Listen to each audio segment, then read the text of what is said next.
United States and our allies are increasingly concerned with the more than 20,000 foreign fighters we assess have traveled to Syria from over 90 different countries of origin.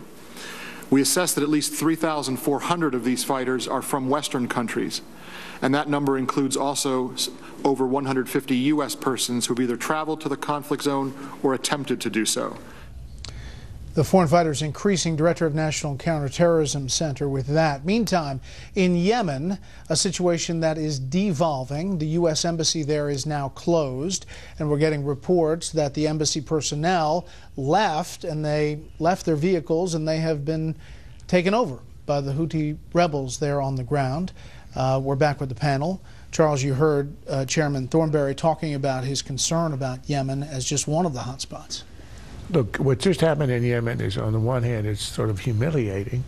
It wasn't quite like the evacuation of Saigon, but it was not. It was a panicked. It was a kind of a withdrawal that was done very quickly.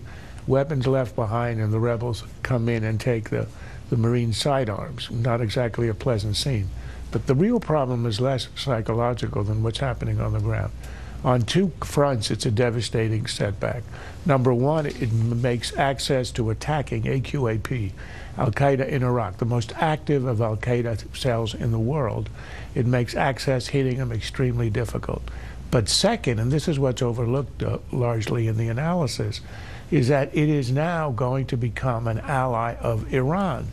The Houthis, the ones who took over the state, are closely supported by Iran, and Iran has spoken of turning Yemen into the equivalent of Hezbollah. Hezbollah is its way of Iran's way of operating in Lebanon. Well, this is the way it wants to operate in Yemen. And as you showed on the map, you've got Iran now dominating the three Arab capitals in the north, Baghdad, Damascus, Beirut, and now with Yemen in the lower left-hand corner, you've got a surrounding of all the pro-American states, Jordan and the Gulf states, by Iranian clients. This is a big setback, and it scares the Gulf states to death. Juan. Well, I think that what Charles just laid out is the reason why you would hope that Muslim countries like Jordan, which is already now engaging in the fight, but also the Saudis, would themselves put some skin in the game, get active, instead of always relying on the United States to come in and serve their interests. Clearly, they're afraid of Iran too. They're afraid of Iran rising to the point where they come to dominate the region, and yet they always rely on the United States. Sure, but it's under the umbrella of the U.S.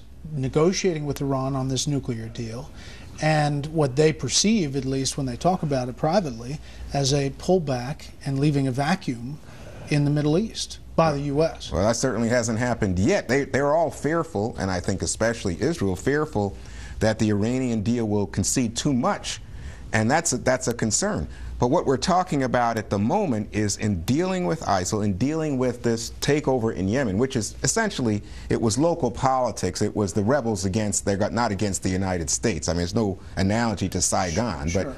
But this is, again, damaging to our ability, to the ability of the Muslim world as Iran gains strength. In the region, though, no more U.S. embassy in Sana'a, in Yemen. In Libya, closed down. Somalia.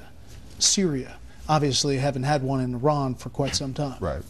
Yeah, no, and this not to go too much back to the AUMF, but this raises another problem with the AUMF. When you put a 3-year limit on it, it really signals to a lot of people in the region how unreliable the United States might be and how uncommitted it is to sort of seeing all of this through. Obama was elected to end wars, not to start them.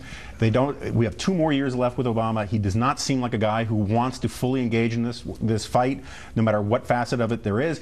He said in that interview with Vox.com, which you guys talked about last night, that he sees terrorism as the way a big city mayor views street crime. Well, you know, street criminals don't take over our embassies, and they don't declare that they're going to try to create a global caliphate. More on this. We will continue this conversation in the online show. If you haven't been there, it's a lot of fun. Join in and stay tuned for some highlights from our most recent online show.